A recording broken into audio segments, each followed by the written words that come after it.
7, 7, 7, 7, 7, 7, 7, 7.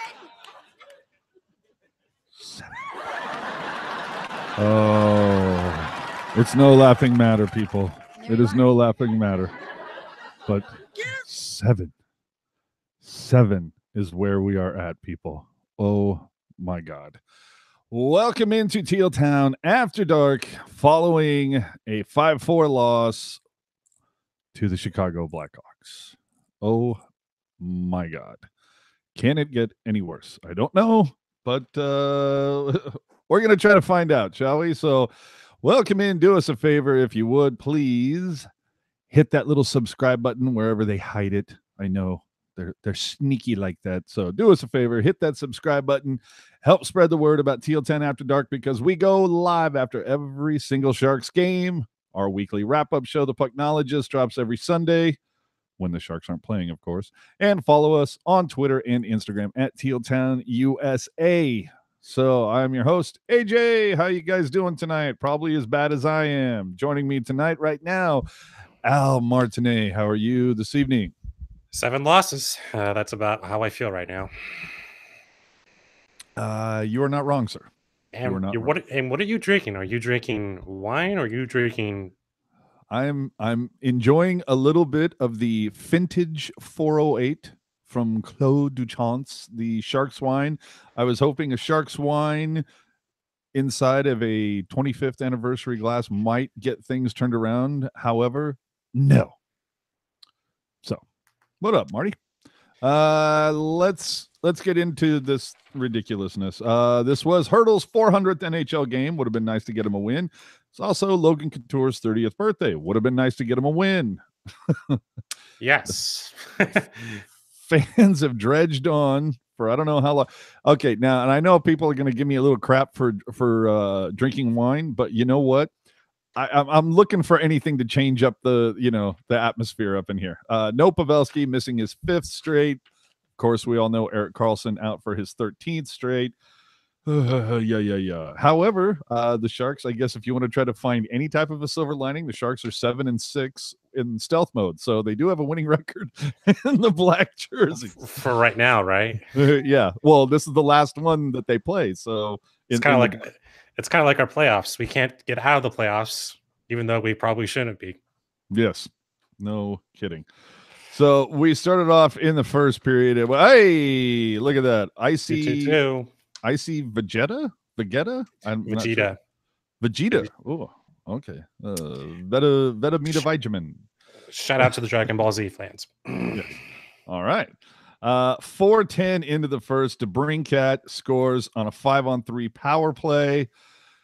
Oh my God. Well, this should have just been kind of like the harbinger of doom, because it was silly that the Sharks ended up on the kill whatsoever. Sorensen gets pushed into Crawford, and somehow that's goaltender interference on Sorensen.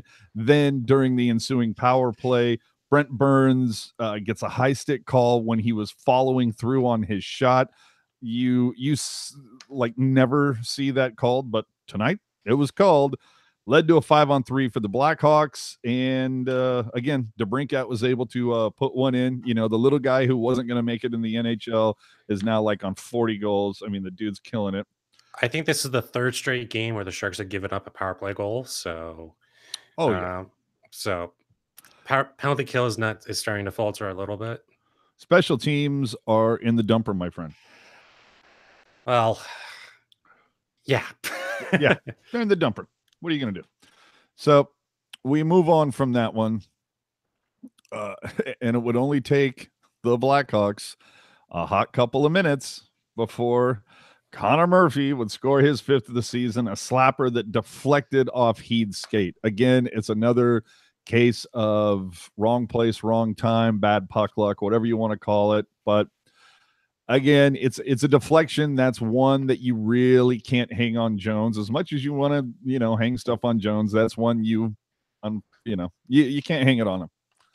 You just can't. I will say this though, that the defensive formations, not getting people out of Jones' face, pretty much counted for 2 goals for Chicago. having that distraction in front of Jones has been the playing card that Chicago's always done. Other teams are starting to do it. And the Sharks really just don't really match up against size too well. And if we're going to face up against Vegas, a team that has a good match of, Reeves, all three lines that have speed and size, that's just a really bad sign. Yeah, it's not fantastic, my friend. It is not fantastic by any stretch. It's just silly. And I'm trying to think which one was it. Was and then the really funny part was that DeBoer challenges for goaltender interference on the DeBrincat goal. It's just like, dude, really? Okay. Do you? Yeah.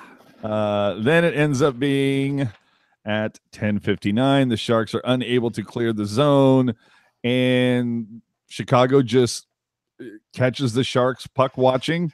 They're getting it around the offensive zone, and then Tays sneaks into the left side and buries one behind Jones, and it's 3-0.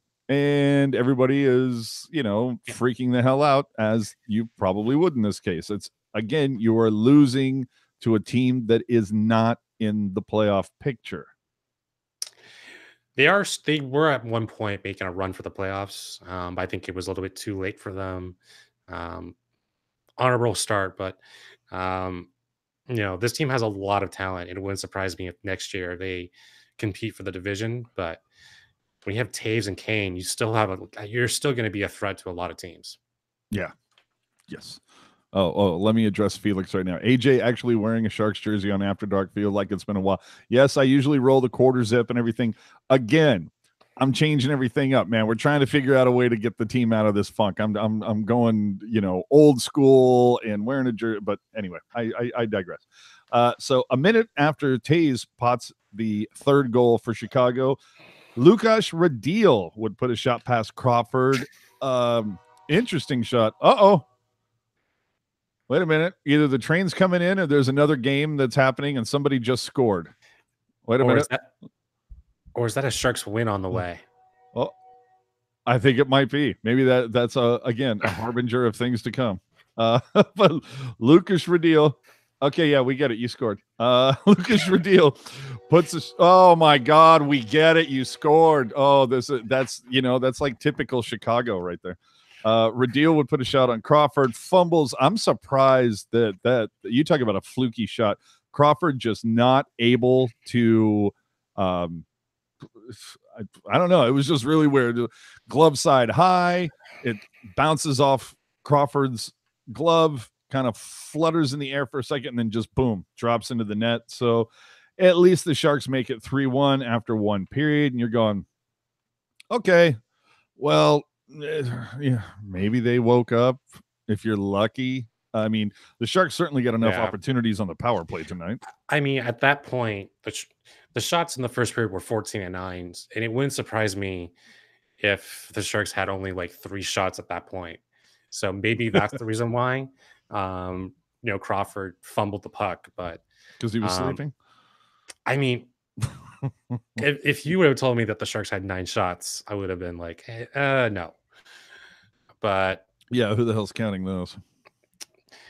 I give Chicago a lot of credit. They came out, they had a game plan, but the Sharks obviously didn't really have any sense of urgency. And really, I know that's super cliche, but they just didn't really seem like they wanted to snap out of this whatever losing streak. And for the second period that showed, but we were already down 3-0 or 3-1 at that point. Yeah, you're down 3-1, and you're down 3-1 to, again, I throw all the little things out there where it's you're down 3-1 to a team that is out of the playoff picture. The last time the Sharks played was on Monday. The last time Chicago played was on Tuesday. They're traveling. They got shut out 1-0 to Arizona on Tuesday. They're traveling. You've had an extra day of rest. It's like, how do you come up with an excuse for not having the end? Hey, now, John throwing down. Okay, wait a minute. $10 for the blessing of being blacked out due to NHL TV rules because Chicago's considered in my market, even though we're in Evansville, Indiana, a whopping 6 hours from Chicago. Had to listen on the radio app. Okay, John, hit us up on Twitter, and I might be able to let you know of a little website that can help you out in that. It's called Reddit. Well, okay, yeah, it's called Reddit. Just search. Do me a favor. Just search NHL feeds Reddit on Google, and you will find some quality streams that you don't have to worry about blackout. So happy to help. So to finish up the first period, one of the funniest parts is Crawford gets called for tripping Jumbo, and Jumbo sliding into the corner and looking back at Crawford was fantastic. If you didn't get a chance to see it, go to the Teal Town USA Twitter feed, because we have GIFs of all of this, and Jumbo just throwing this look back to Crawford like, do you know who you just tripped? Like, first ballot Hall of Famer. Like, really? You're gonna try to trip me? Okay, especially, and everybody, every Sharks fan sees that and just goes, his knees. Oh my God, not again. Do you think Joe is a first ballot? Oh yeah. Oh, absolutely. You look at all the people, all the milestones that he's gone by in this season. No, without a doubt. I think he's going to get in, but I think they're going to make him wait a year. I can't see it. Can't see it. He's first ballot. First time he's in. But anyway, that's a different point. Yeah. Well, something we can get into during the offseason.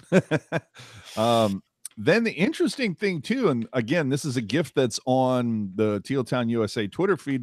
The cameras from the Sharks feed they caught a little moment between Burns, and it looked like he was trying to talk up Joakim Ryan, and Joakim Ryan just kind of seems dejected and he knows that he's playing poor. It seems like there's nothing he can do to get out of it, and with a handful of games, 5 games left, whatever it is, you're not going to put DeSimone or Middleton into the fire with 5 games left and playoffs on the horizon. You're hoping that the partner that Burns had last year that was successful in succeeding Paul Martin is going to figure it out. And he's just not been able to do so. Tonight was not it was another experience of not being a good night for Ryan. Anyway, really, it comes down to 2 to 3 games for Ryan to prove his case. And I think he's already proven he's probably not going to get any time in the playoffs.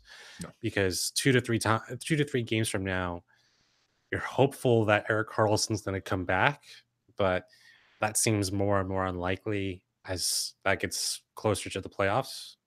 Mm-hmm. I don't know. It just doesn't seem like we're getting a lot of information on that. And that's more worrisome. Yes. And Andrew Wilson, Steve's spot is not an issue. Fire Johan Hedberg. I think you can make a case for that. It's a lot of it is team defense, but when it comes down to, at one point, I think Jones tonight had let in 4 goals on 17 shots. Some of that's team defense. Some of that is Martin Jones, and who's that coach is Hedberg. Maybe Hedberg needs to go down with the Barracuda and Nabokov needs to come up. Who knows? But let's get back into this game. Second period, Nyquist. Oh my God. The Sharks go on a power play after Nyquist just gets a wicked hook and then ends up eating the ice early in the second. Lost part of his grill. Man, that's a jacked up look because he didn't lose full chiclets, man. He lost pieces, and he became a Wookiee at one point. Dude, he looks like at one point they did a shot of him, and again on the Teal Town USA Twitter timeline, we got a nice little shot of him. Looks like he's got fangs now between all the cuts and everything. It was like, dude, yeah, true blood, resurrection, let's go.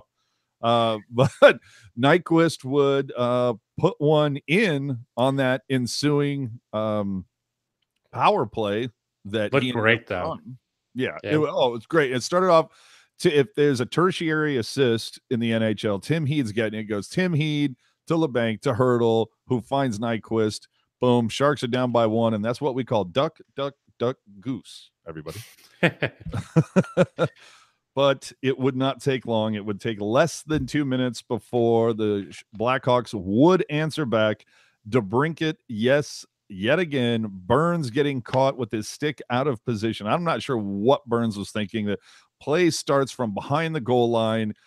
Burns is back there, and his stick is just completely in the wrong position. I don't know what he's thinking at that point, but it made it real easy for Chicago to get the pass off.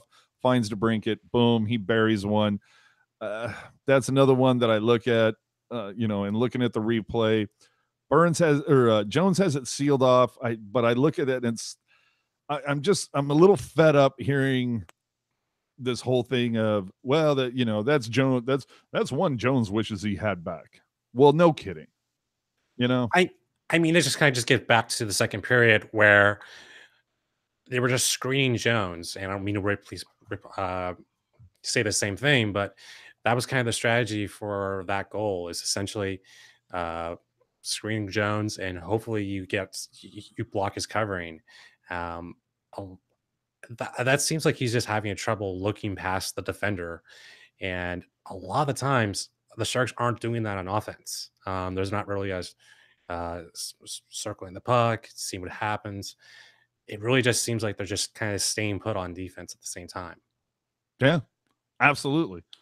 Not too long after the whole DeBrincat getting his second on the night, Timo Meier would draw a high-sticking penalty. The Sharks would get back on the power play. But, while they're on that power play, Murphy would get called for delay of game, giving the Sharks a 5-on-3. And Hertl would pot his 34th of the season on a nice pass from Thornton. And the nice thing about this play, hello, John, throwing down $5. Can you imagine how bad Saturday can be if we play at this level? Oh, I can. I can imagine quite well. We've already seen it. Yeah. Holy hell. Didn't we just play Vegas not too long ago? Anyway, but the Sharks would get a 5-on-3 power play. And see, at least this power play, yeah, I mean, obviously we're all wearing the teal tinted glasses here. We're Sharks fans, but again, I look back at that 5-on-3 that Chicago got. It's Sorensen gets pushed into Crawford, and that's goalie interference. And then Burns gets a high stick call on a follow through. I mean, both ridiculous calls, but this, the high stick, absolutely a high stick. That because this was a case of Seabrook was not in the case of like shooting the puck around. He was trying to block Timu, and Seabrook's stick just ramped up off of Meier's stick and caught him in the grill, and that's a call. And then Murphy gets called for delay of game because he basically put his hand on the puck. Yeah, that's an easy call. That's not that's not something that is judgment about the whole push thing. But either way, Hertl is able to find the back of the net, gets a 3-point night on that. And the best part about that, if you go back and look at the play, Thornton holds onto that puck on the right side, and he's waiting for Hertl to be in just the right position. I'm surprised that Chicago didn't collapse harder on Thornton in that play, but he finds Hertl, waits for Hertl to get in the perfect position, and then boom, puts it right on his tape, bank shot in behind Crawford. Really good play. Hertl, I was really impressed with him. Also Nyquist tonight, and Timo. Timo is someone that we haven't really seen much of for the past week and a half, ever since this skid. For much ado about the skid, we're missing Pavelski, or missing a healthy Couture. There's a lot of Shimmick. I was going to say Shimmick next, but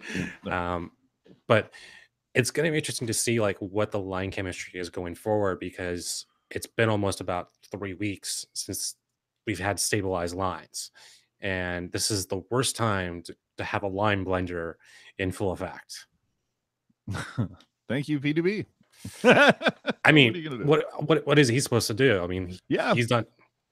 Dude, he's sitting there trying to, pick a lock at this point. 10 minutes after Hertl pots one, Timo with Deke Crawford on a great pass from Logan after Nyquist holds the zone. And at that point, you're thinking, okay, tie game. So you're telling me there's a chance. And that quickly goes away. Yeah. 2 minutes later, Kunitz would make it 5-4 Chicago. Kunitz getting the game winner in this one on just basically getting a tip on a ridiculous backhanded floating pass from Kane. I can't believe Patrick Kane is still in the league. Really? Okay. Anyway, wait a minute. Kunitz is still in the league, man. You sit there, and you talk about the amount of time Thornton's been in the league, and so you look at over there, Chris Kunitz and Pat Kane. You're like, damn. Patrick Kane's at 80 point, right now. No, he's sick, dude. That's just sick. And then that's the way it would essentially shake out. You go into the third, and the Sharks, their backs against the wall. They're down by a goal. They've been able to claw back, but they've given up 5 goals. And how do they start off the third? By giving up a 2-on-1 the other way. Literally the first shift, 15 seconds into the third period. And you wonder, and there was more opportunities for Chicago in the third period. I mean, Dylan gave up the puck to Chicago. Hey, Marty McFly throwing down the $4.99. Thank you very much, sir. What was the decor for the first shift? Was it? I think it was Burns and Ryan for that first shift. Let me see. I'm looking at it. No, it's Dylan.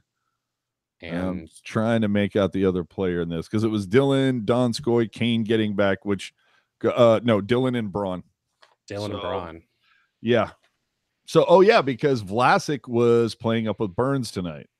So, yay. Anyway. At least they're trying to see who works well with Vlasic, because was kind of ticked off that, seeing only Braun and Vlasic and being that some of a limitation, considering that we have 7 defensemen always on the bench. Maybe there's someone better, because Braun's game has been slipping a lot lately. Yeah, but the whole thing. Hey, Sharks fan 27 for $1.99. Thank you very much, sir. We incredibly appreciate that. Thanks for the support. I feel you on that, but I just, because this started off where it was like they put Vlasic with Burns, and then you've got Heed and Ryan down at the bottom, because it was like, no, we're gonna have the superpowers of Vlasic and Burns together, so we'll put Braun and Dylan together, and Braun and Dylan have zero chemistry, nothing. And I'm surprised Dylan and Heed aren't together, because isn't Dylan a right wing?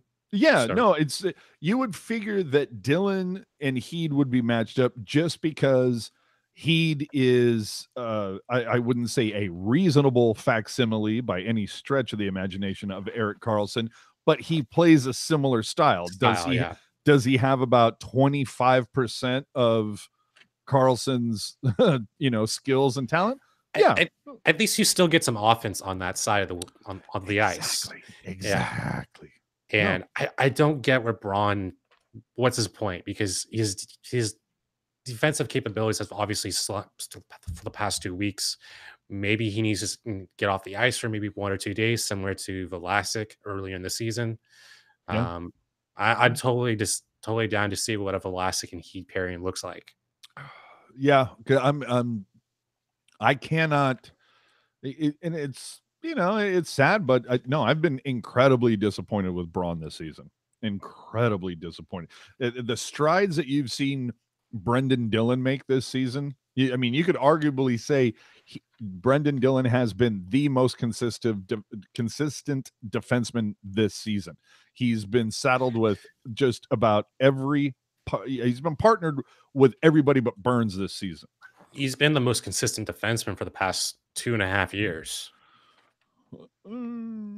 Okay, that's something we can get into another time. But but anyway, I mean, just done a really good job, and I don't know that he gets the kudos that he should, but Braun has just been a tire fire this season. And if I remember correctly, it's that excuse me while I vamp really quickly and pull up my numbers, but if I remember correctly, I do believe that Braun has one more season on his deal. We look, and in fact, yes, he does. We are on the hook for one more year at 3.8. So let's pull a Paul Martin and buy him out. I'm completely joking. Yeah, no. My whole thing is, see what you can get for him in the offseason. I mean, he's got 1 year left, similar to kind of like what we've done with other guys, with Erik Karlsson or whoever, where you take over their final year and you basically use that as the opportunity to test each other out. The player goes, is this a franchise that I'm into that I can get behind? Or, and the franchise is going, is this a player that we can dig? So, whatever. So Heat and Ryan were -2 and Vlasic was -1. Yeah. I mean, it not a solid game. And, and I feel bad for Heat. Like I said, Heat had that tertiary assist on Nyquist's, if they counted those. And Dylan was +1, the only defenseman. Yeah. Who's a plus. And then you look at Joakim Ryan. I mean, dude, when you were not the bomb, but when you were doing really well, succeeding Paul Martin, you were becoming Wookiee Whisperer Part 2, and now you're getting less minutes than Tim Heed. I don't know. The other thing that I'm a little curious about, though, too, is in looking in the numbers, is Lucas Radil only getting 9 minutes tonight after scoring the first goal of the game. It makes you wonder what DeBoer saw in his game that he was not liking.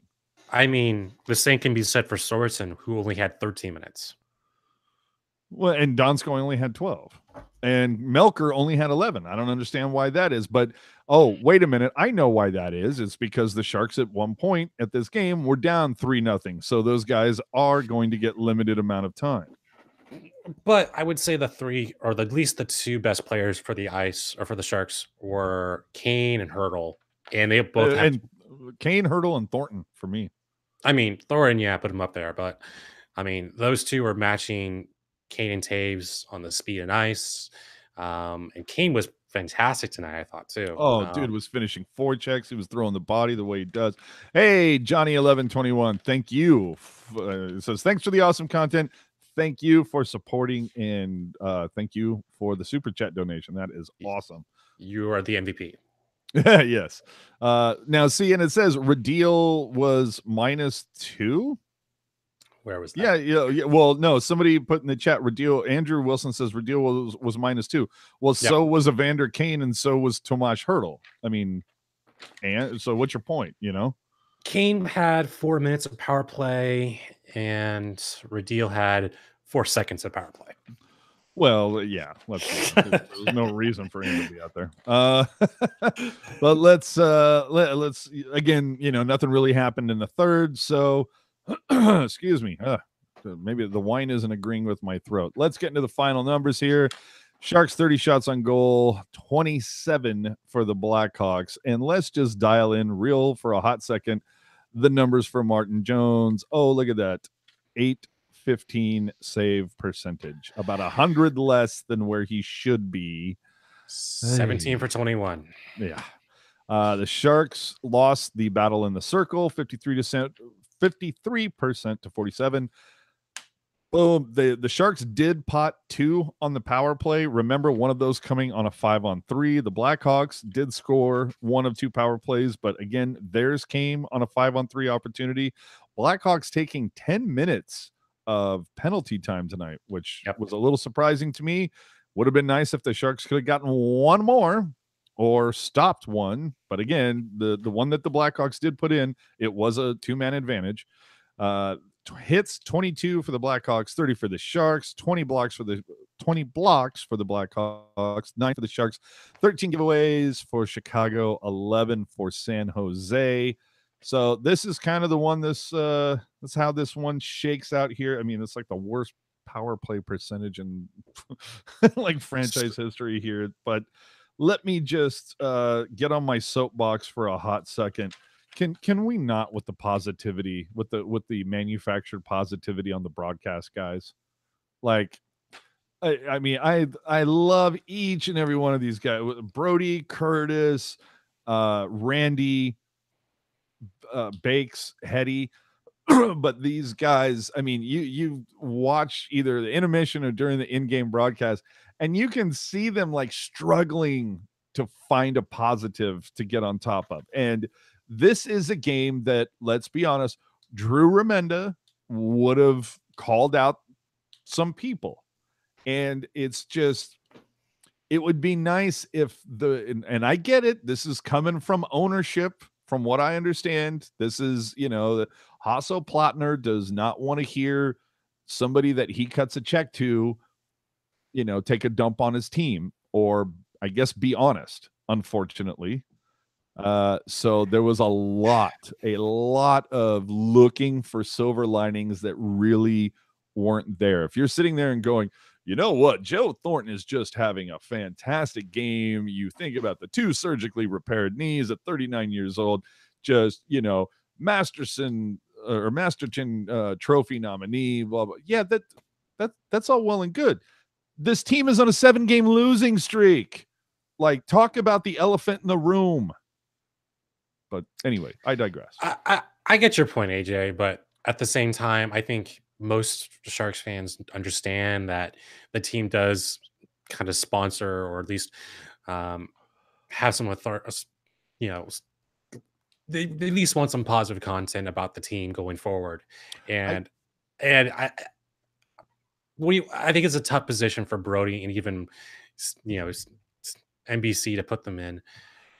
It's tough because a lot of the times, like, even for a 7-game losing streak, you still had some decent storylines going in. You had Couture, you had Hertl, even Joe Thornton. But you're right. I mean, this is a really bad sign going to the playoffs. And most people. Well, I'm sorry, I don't mean to cut you off. Randy he'll drop an honest comment once in a while. I guess my comments were a little more directed towards Hetty and Bakes, probably leaning a little harder towards Hedekin. He does seem to be a bit more of a Pollyanna.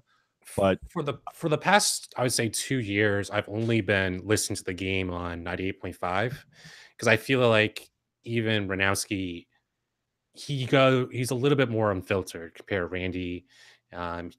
I mean, at least he'll tell you straight up that this team is, hard at work, doing everything they need to. But if this team is struggling, he'll give you what he needs, what he believes. And Ruzanowski and Hahn, I think, have a lot longer of a leash just because they've been with the team since day one. True, but I think Remanda is also, like, he was a fan favorite.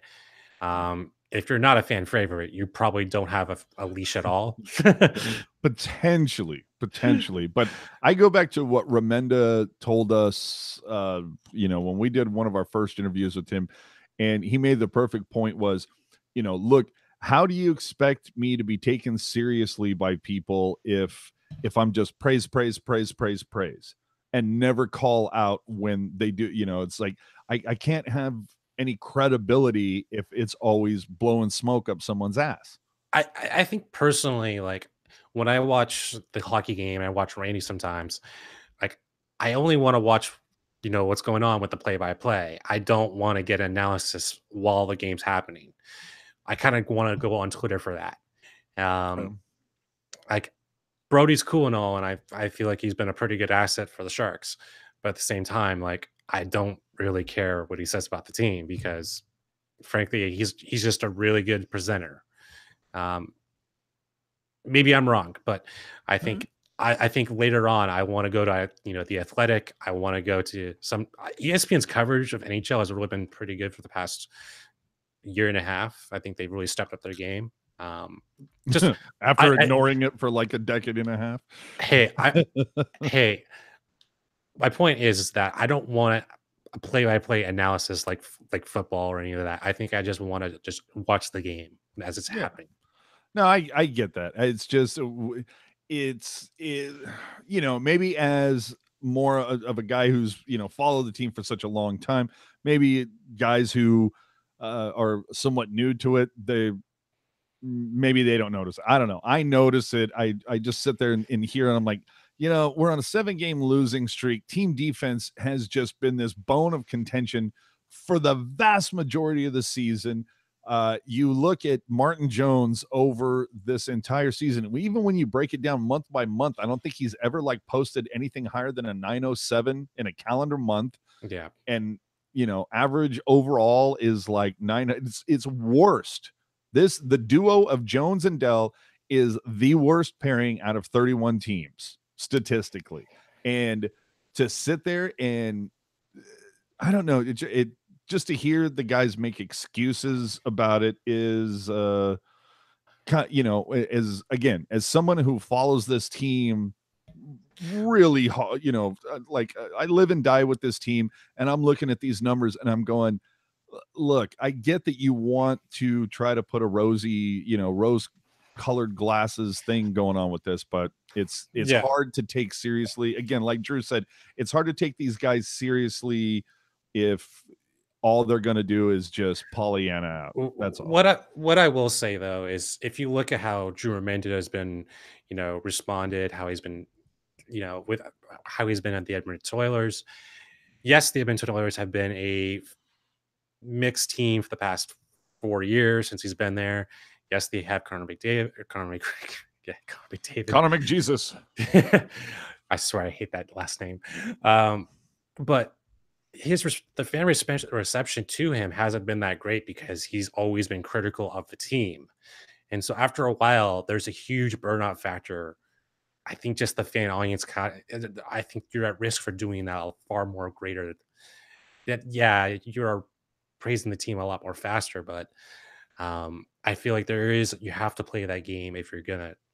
You got to play the game, but and there were a lot of Edmonton fans that actually said, that he did get better as it went, because there was a lot of people saying, oh, we get it. You love San Jose. You were pissed that you left and blah, blah, blah. And okay, whatever. But if you're an Oiler fan though, too, it's like, do you really want to have people, somebody who's going to Pollyanna on you after the way this season went for you? It's like you lost your head coach.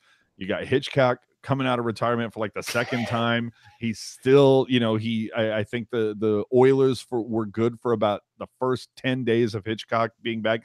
And then boom, they went right back to where they were. And it's kind of like, oh, maybe McClellan wasn't the problem. And it's just been a nightmare in Edmonton for this entire season.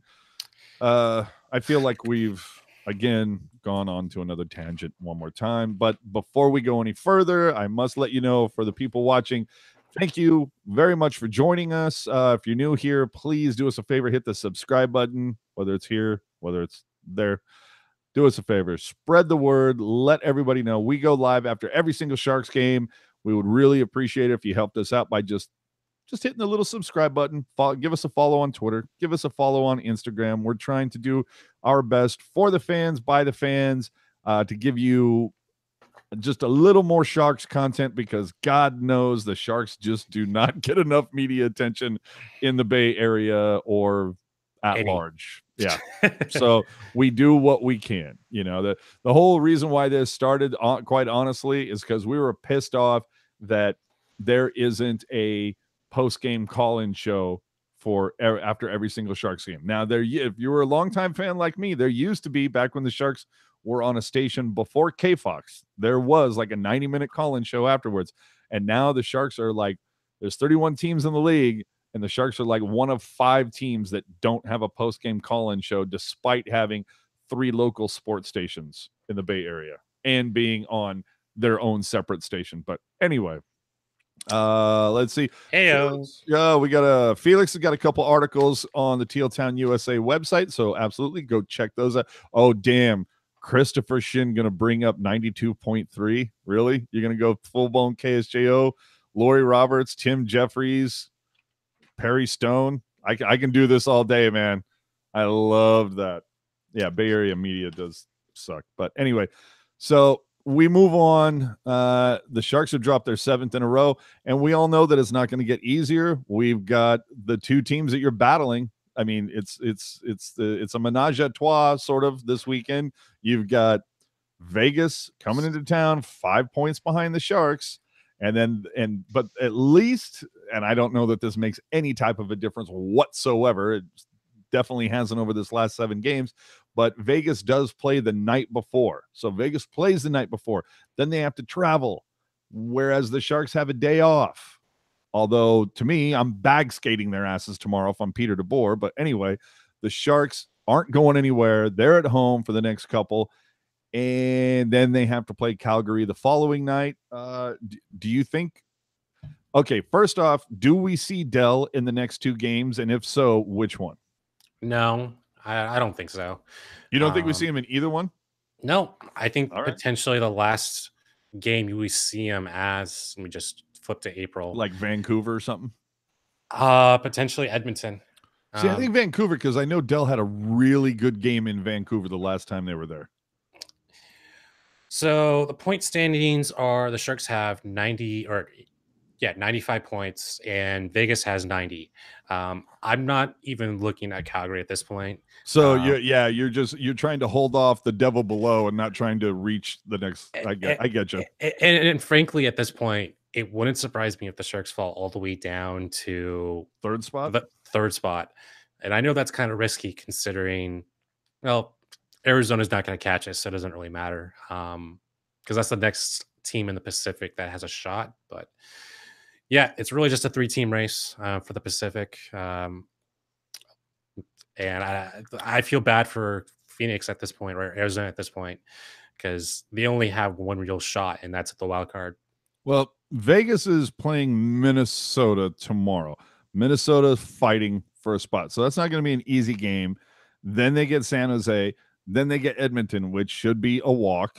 And that's in Vegas. Then they get Arizona. That game actually could be somewhat tough, but then they get to finish their season in LA. Oh my God, what a gimme that should probably be. I wouldn't surprise me if Dell plays the last 2 games, and that's Edmonton and Colorado. Ooh, I don't think he's playing the last 2 because I'd rather get him a little bit more rest, because he's played the last 8 games. I think Jones has played the last 8 or 9 games on the, consecutively, and I think that might be his longest he's played this season. So I think I can see Dell going if the final game means nothing, but if Vegas has tied the Sharks by that point, I could see Jones going. Let me just take a quick look what Vegas' schedule is. Well, I just told you what it is. I just need to see it. I see Sharks' schedule, but I just don't see it. But Laurel is saying that she thinks Dell is going to go the next game. Who was the goaltender that got their bell rung on New Year's Eve in Calgary? I believe that was Dell. So maybe they do. See, I think Laurel's onto something, just because Jones has been pulled in 12 games versus Vegas. Jones has been pulled in 5 of them. He got yanked in the last game versus Vegas. And we know that Dell got his bell rung in Calgary. So I think Laurel could be onto something here. Maybe they do go Dell versus Vegas and and put Jones in versus Calgary. I don't know. I still think that if you want to hold, if you want to hold off Vegas for the second, and that's like your last stand before you've essentially slid, I think you want your best goaltender in net against Vegas. And it's kind of funny that we're finishing off back-to-back. Vegas is at home with the Sharks. I think that's kind of a rarity, but I just want to highlight what John said in the chat. He goes, "Are you kidding? Jones has been resting for 2 weeks now." Nice. I like it. I want to disagree with you, but at the same time, that's probably right. So bring back Jones for the postseason if Chelsea's okay. Oh, jeez. Wow. Okay. I think you know what time it is, people. Have the goddamn common courtesy to give him a reach around. So let's reach around the league and talk about what else happened this evening in this beautiful game of hockey. Oh, we will start in Edmonton. The Edmonton Oilers did Oilers-like things had a 2-goal lead in this game and coughed it up and lost in the shootout 3-2 to the Dallas Stars. Khudobin with the win, Koskinen with the loss, and McDavid put his 40th on the season. Draisaitl with his 47th of the year. You look at it, you've got a 40-goal scorer, a 47-goal scorer, and that's pretty much your entire offense. And that's why you are not in the playoff picture, Edmonton. Just saying. Then we head over to Winnipeg. The Islanders victorious in the land of Wi-Fi.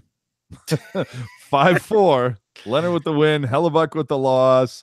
Everly gets 2 goals in that one for the Islanders. And Lowry puts in 2 for the Jets. We head to Ottawa, Canadian capital of the world, or Erik Karlsson's forever home. The Panthers win 5-2 up in Ottawa. Luongo with the win. Nilsson with the loss. Huberdeau pots 2 tonight. A lot of 2 goals. Not a lot of hat tricks, but a lot of twofers tonight.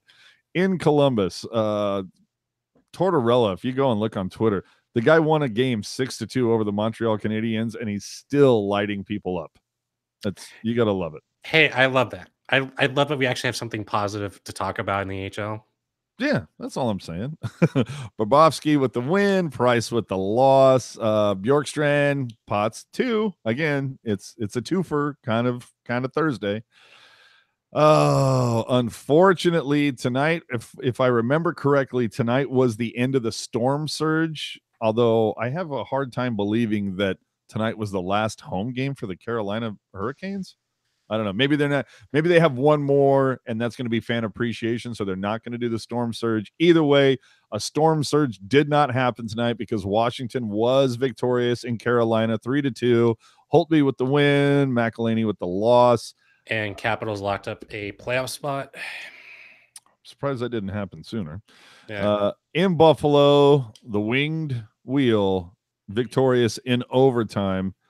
I guess the calendar just needed to flip to March for Detroit to get on a winning streak. Jamie Howard with the victory. Ullmark with the loss. Ullmark, who the hell is Ullmark? Wow. Sabres are really reaching at this point. Again, another twofer with Bertuzzi getting the first goal for the Red Wings and the overtime winner. Then we move on to Vancouver. I'm sorry, I can't do it like Puck Guy, and I refuse to try. That's as much as I'm going to do. Vancouver. Hold on. Vancouver. I think that's about as close as I can get. Demko gets the win. Quick picks up the loss. And Brock Besser gets his 26th of the season. I would have thought that Besser was going to hit 30 this year, but there it is. That's your wraparound for the league. And here we are, people. This is where it's at. We're essentially a week, 9 days, 10 days out from the end of the season. And right now, you've got Washington at the top of the Metro by 3 points. Yep. Tampa owns the Atlantic, of course, with a 21-point lead. Hey, Toronto, enjoy Boston. Yeah, Toronto and Boston are basically a mortal lock at this point. The Islanders and Pittsburgh are probably like a 80% lock at this point. That could be interesting. Although right now it seems like those two teams are playing for home ice in that first round. God damn, can we please go back to the 1-8 playoff matchup? Seriously.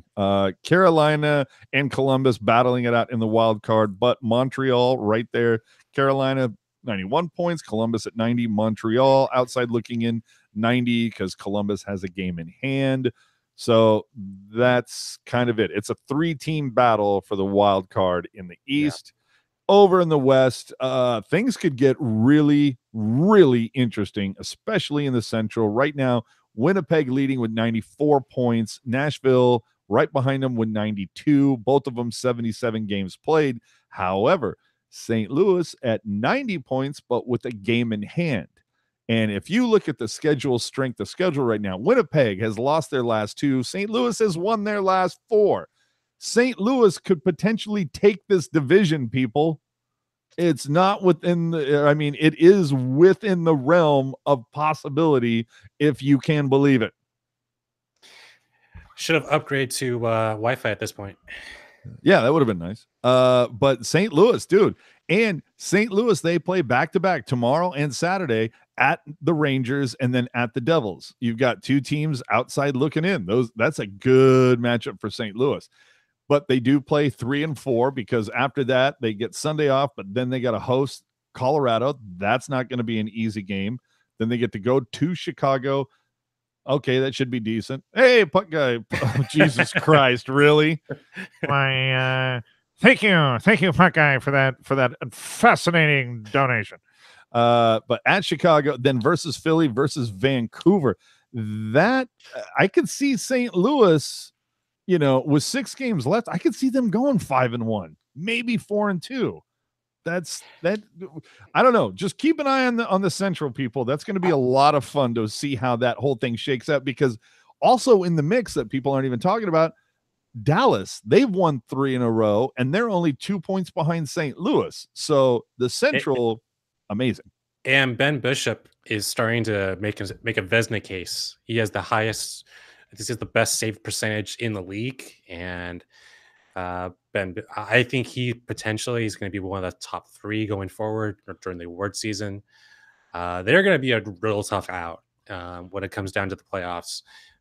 Winnipeg and Dallas, I think that's what the matchup is going to be. Or is it going to be Calgary and Dallas? No, it would be Calgary and Colorado, Winnipeg versus Dallas if it went right now.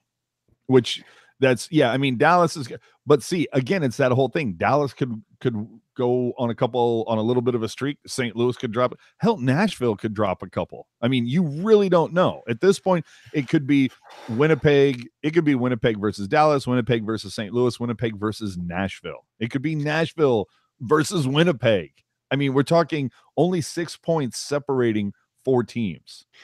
How do we feel about Nashville, entering the playoffs? I think they have a ton of experience, but they don't really.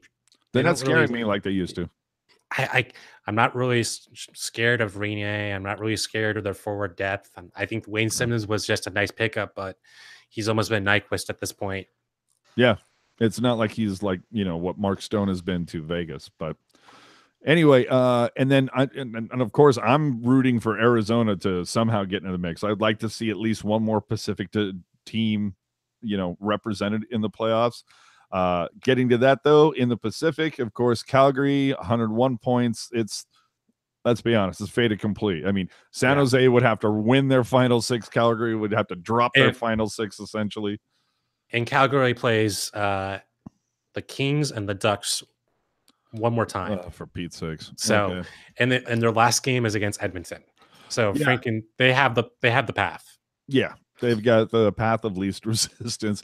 So at this point, it's essentially San Jose needs to find their damn game and find it like toot sweet, or they're going to be they are not going to have home ice advantage. Vegas is going to surpass them. Now, the fun thing is about this right now with the Pacific Division leaders is each one of them is on a 2-game losing streak. So, call it what you will.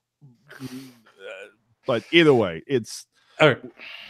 We'll get to it when it gets if the playoffs started, tomorrow, we'll get to that. But anyway, I think this is probably a good time to wrap it all up. Again, I want to thank everybody for joining us. We go live after every single Sharks game, so you will see us following Vegas on Saturday and following Calgary on Sunday. Remember, those are early starts, 6 o'clock on Saturday, 5 o'clock on Sunday.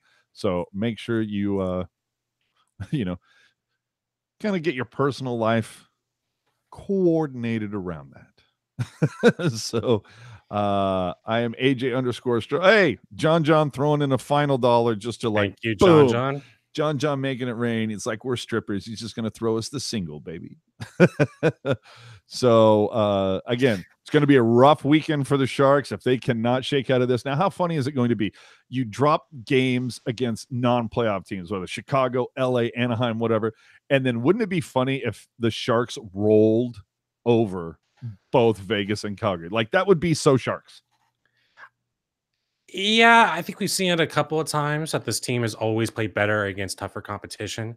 They've always played down to lower competition like Arizona, and always had tougher matchups against Arizona at that point. But there was one point I wanted to bring up that I was kind of looking past the last couple of NHL champions. And he's gonna get into a thing here. People, go ahead.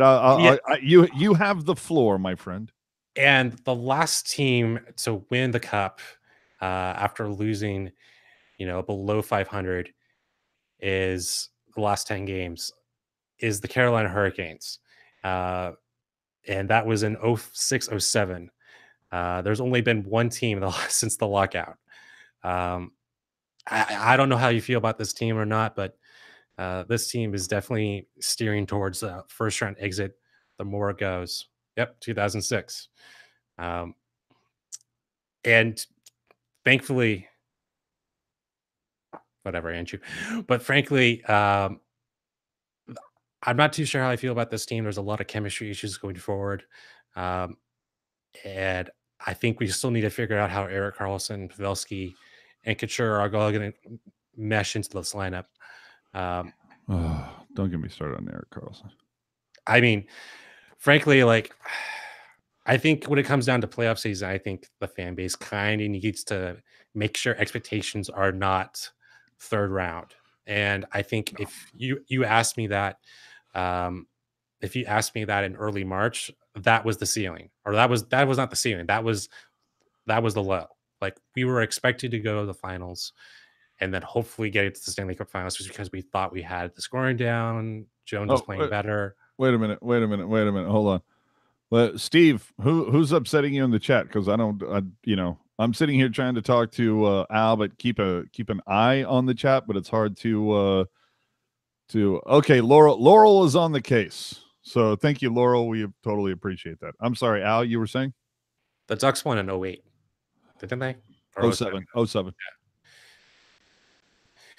No, I get what you're saying, but I think to another part of it, I get the idea of, you can't have your hopes up too high. But when you look at this Sharks team on paper, it's the best in franchise history. So it's hard not to get your hopes up. But then you look at the fact that, if Martin Jones is hovering at between 895 and 900 for 2, maybe 3 months out of the season, and then you see a few where it's he's 918 or something, then you go, well, you know what? Historically, he finds his game in the playoffs. You look at his playoff save percentage, I think overall average, it's 926. It's a solid save percentage for Jones in the playoffs. But when you're sitting here and it's just month after month where he's just floating at 900, it just makes you go, well, and look, how do you get excited about this? I'm at this point where I've said that the league average is 910 and Jones is at 898 sometimes, 888, something like that. He's been okay. And see, I don't want league average. I want average with the goalies that are playing on teams that are in the playoffs right now. And the big fear is that if we're going to play Vegas the first round, then the second round, how bad he played during that series, there's a lot of issues. And if the Sharks can't push men out of his way, I don't know how this matches up. Because when I saw Vegas in early January, the Sharks had a really tough time, and they were lucky to get a win out of that. They won. I think if we learned anything tonight, I think the play when the Sharks are playing Vegas, the key is that we just have to have Melker push Haley into the goaltender, and and take that, because that's or no, what was it? Oh no, we have to have somebody. So what was the deal? Chicago guy pushed Sorensen into So we so Haley just needs to push Reeves into Jones a couple times and take the power play and start there.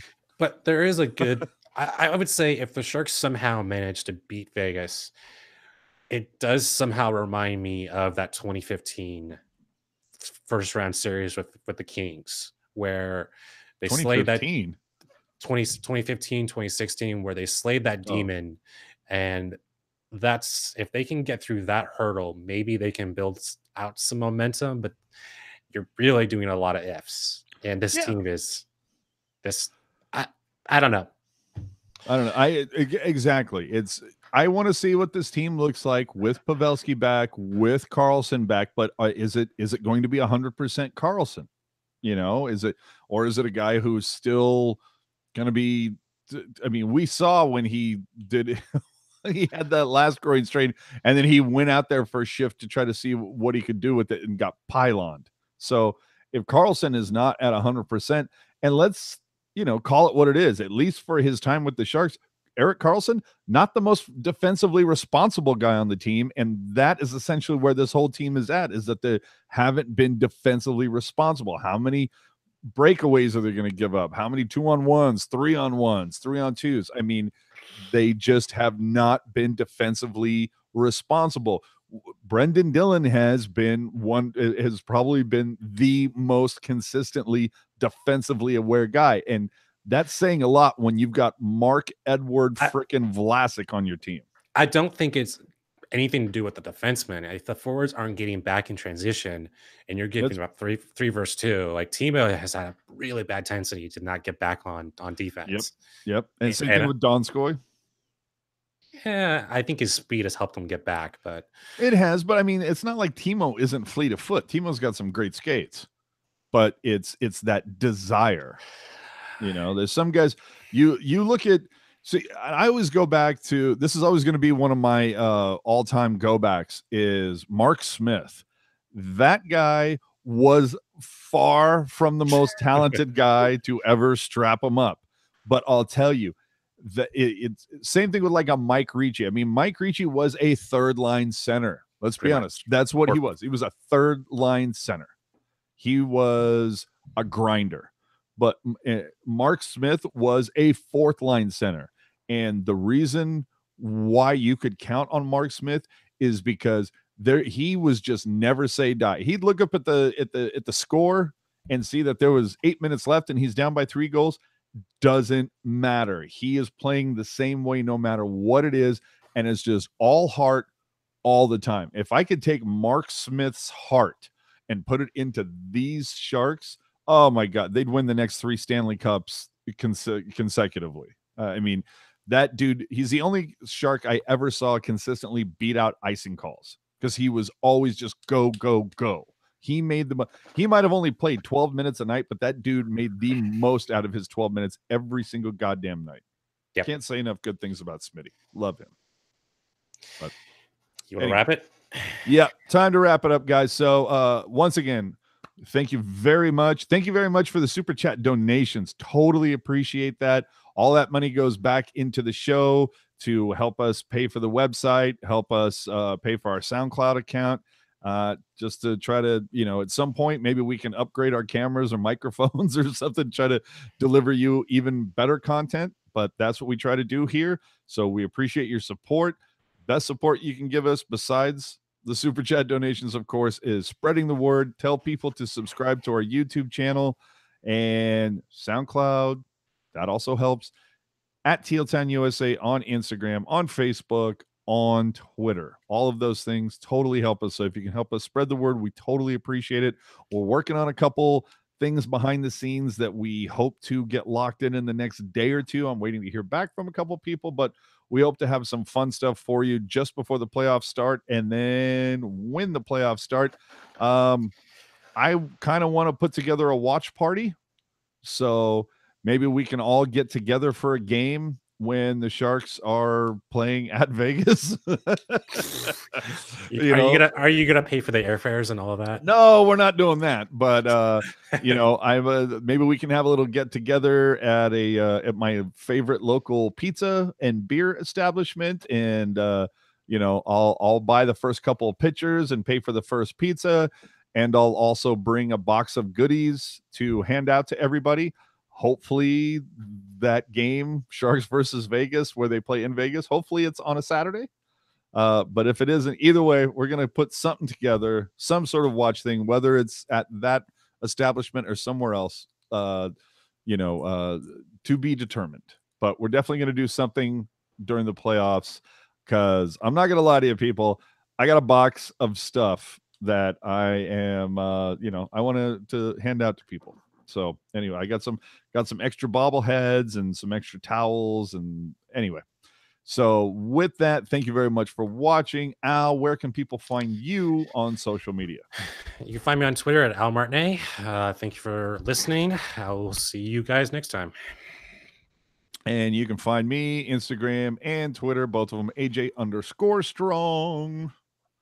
I'm not going to do the respect the underscore thing, but I will do, just because he enjoyed it so much and he did donate it, I'll say, but guy scores on the way home. Okay, so he was able to donate. So thanks for watching, everybody. He scores. He scores. So do us a favor again, please. If you can help us out, spread the word, give us a retweet, tell people about the show, get them to subscribe to the YouTube channel. We'd really appreciate it. Again, more giveaways are going to be coming up really soon and more fun content. So thank you very much with that. We will see you following Vegas on Saturday. So keep it real, keep it teal, keep it real teal. Good night, everybody. Hey, I'm Brody Brazil, and welcome to Teal Town After Dark.